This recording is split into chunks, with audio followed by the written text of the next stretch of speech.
How to get the upper hand in any take it or leave it offer. A take it or leave it offer signals a great deal of insecurity on the part of the other side. If they weren't afraid to negotiate, they would. They're either afraid they might give in too much, or they're under some external pressure that's got them spooked. This gives you opportunity to influence. And though the other side may not see it overtly, any demand they make is a test of you as both a potential business partner and an ambassador on their behalf. After all, if you can't stand up for yourself politely, how could you ever stand up for them? The dominating emotion in nearly all business negotiations is fear. It shows itself in many different forms, concern being the most common disguise. Yet what is concern really, other than fear?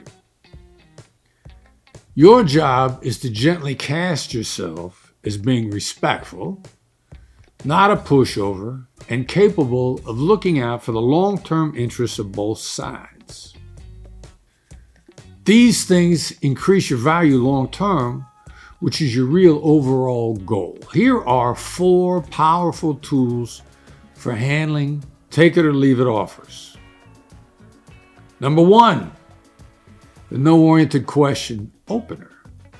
Ask, is it disrespectful if I ask to clarify a few points?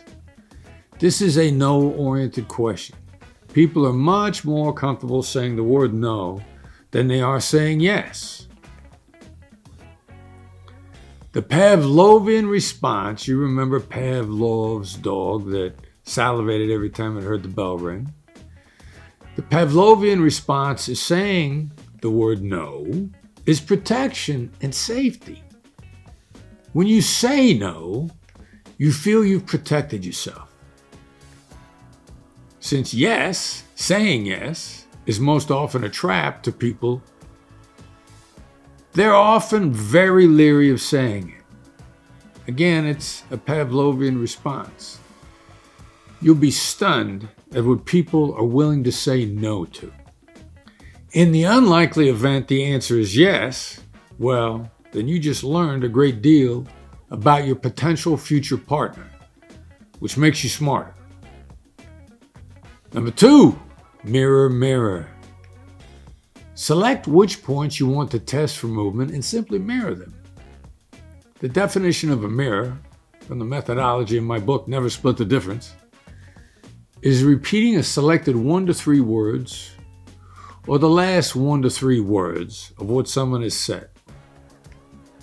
A brilliant client of ours and a great friend always mirrors each of the other side's positions. Any expansion of the points on their positions indicates flexibility. Always go silent after a mirror. Let it sink in. Count thousands to yourself if you have to. They'll respond before you get to 10, 1,000. Number 3, the gentle deferential label.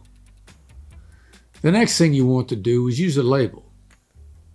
It sounds like there's no movement on any of these points.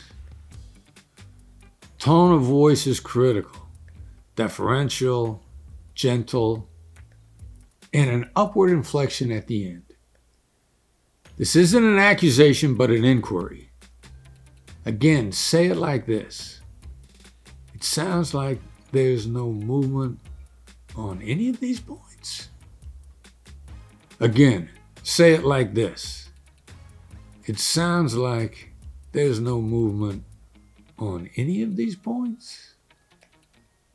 You could even tilt your head to the side when you say it. It helps with the upward inflection. Now go silent and wait for them to answer. It's critical you let them respond. The label acts as a very gentle form of a question that doesn't make people feel questioned. You want their comfort level high here so they're happy to continue to talk.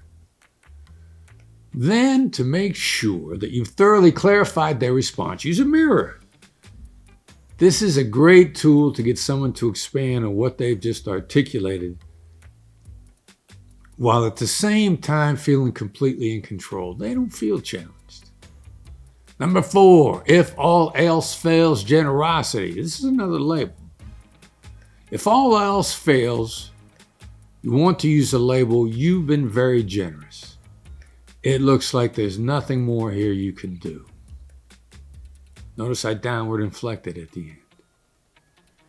If there's anything at all left that they can do, here's where they will look to find it for you. Generosity is a trait people love to be, even when they seem the opposite. Using this label brings it out in them. It's also a great way to finish the interaction, as the only thing more important than how an interaction begins is how it ends. The last impression is a lasting impression. Here's some more words to live by. Never be mean to someone who can hurt you by doing nothing. It's pretty much a universal truth that everyone you deal with can probably hurt you in some fashion by inaction. If you can accept that that's true, then the opposite is also true. Pretty much everyone you deal with can help you if they just feel like it. Your overall goal in the interaction is to be respectful, deferential, and pleasant to deal with, so that when the final decisions come as to what small thing, if anything, they can do to help you, they will do it. All right, to sum up. Number 1, the no-oriented question opener. Number 2, mirror, mirror. Number 3, the gentle deferential label. And number 4, if all else fails, generosity.